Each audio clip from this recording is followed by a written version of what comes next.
কাপলং মায়াবী ঝর্ণা আপনারা দেখলাম খুবই সুন্দর। এখানে দূর দূরান্ত থেকে শত শত হাজার হাজার লোক তবে এখানে আসলে হচ্ছে আপনারা সবাই সাবধান অবশ্যই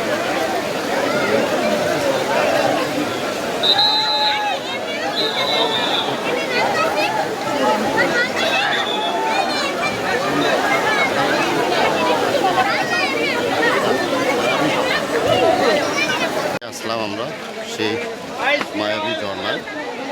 শত শত লোক দেখেন, সবাই উপরে উঠে দেখেন কত রিক্সে যে পাথরের সাইডে ছবি তোলা হচ্ছে, এনজয় করছে। কিন্তু এখান থেকে যদি পড়ে যায় খুবই রিক্স, মর্মান্তিক একটা ঘটনা ঘটে যাবে পড়ে গেলে পিছলে। সে কারণে যারা আসবেন এখানে সাবধানে এনজয় করবেন, উঠবেন, কারণ খুবই রিক্স। দেখেন কত রিক্স, দেখেন অনেক উঁচা উঁচা জায়গায় কিভাবে উঠে এই যে এনজয় করছে, ছবি তুলছে, কিন্তু খুবই রিক্স। এই যে বাঁশি বাজানো হচ্ছে, তারপরেও যদি একটু পিছলে যায় ও যে রিক্সে আছে, এটা হলো অনেক রিক্সে আছে। তারপরে দেখেন এটা খুব খারাপ, ওটা অনেক রিক্স। দেখেন রিক্সে যেভাবে আছে, এটা খুব রিক্স, পড়ে গেলে একবারে শেষ। তাই এখানে আসলে আপনারাও সাবধান অবশ্যই অবলম্বন করবেন, কারণ এখানে পড়ে গেলে একবারে একটু এনজয়, একটু ভয়াবহ একটা দুর্ঘটনা ঘটতে পারে। এটা হলো মায়াবী ঝর্ণা।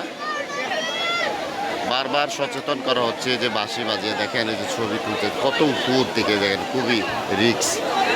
একটু ভুলে যদি স্লিপ খেয়ে পড়ে তাহলে সর্বনাশ। সে কারণে এখানে আসলে যে সাবধানে আপনারা অবশ্যই ছবি তুলবেন, এনজয় করবেন। দেখেন বিশাল বড় একটা পাহাড়, এই পাহাড়ে ঝর্ণা পড়ছে, পানিগুলো অসাধারণ। তবে এখানে সাবধান মতো ছবি তুলতে হবে, উঠতে হবে। যদি একটু ভুলের কারণে 1 সেকেন্ডের জন্য একবার ভয়াবহ দুর্ঘটনা ঘটতে পারে, তাই আপনারা সাবধানে এখানে অবশ্যই এনজয় করবেন, ছবি তুলবেন।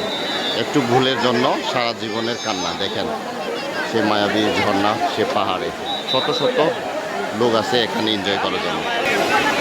শত শত লোক কীভাবে এনজয় করছে, ছবি তুলছে, দেখেন অনেক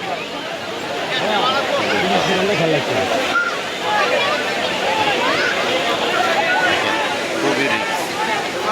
সে ঝর্ণা যে ছবি তোলা হচ্ছে আপনারা দেখেন, এখানে ছবি তুললে আপনার সাবধানে ছবি তুলতে হবে।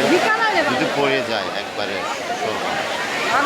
ভুলের জন্য সারা জীবনের কান্না। তাই আপনারা এখানে আসলে অবশ্যই সাবধান অবলম্বন করে ছবি তুলবেন, এবং পানির এই যে ঝর্ণা, এই যে আপনার এই মায়াবী ঝর্ণার গোসল করবেন, সাবধানে ছবি তুলবেন। তাই আপনাদের জন্য আমি শেয়ার করছি। আশা করি আপনারা ভালো লাগছে, এনজয় আমিও উপভোগ করছি। দেখেন অনেক উঁচা, দেখুন কত বড় বড় পাহাড় এখানে থাকতে হবে। এই যে আমরা আমাদের বাংলাদেশের জীবিতে বাঁশি বাজিয়ে সিগন্যাল দিচ্ছে, সাবধান করে দিচ্ছে, তারপরে আমাদের বাংলাদেশের লোকজন বুঝতে চায় অনেক রিক্সে এখানে এনজয় করে। ওখানে বারবার নিষেধ, তারপরে ওঠে বাঁশি, তারপরে এই হলো আমাদের বাংলাদেশ লোকজন অসচেতনভাবে আমরা এই মায়াবী ঝর্ণা খুবই ভালো, আমরা ভালোই উপভোগ করলাম, এনজয় করলাম, আসলাম, খুবই সুন্দর।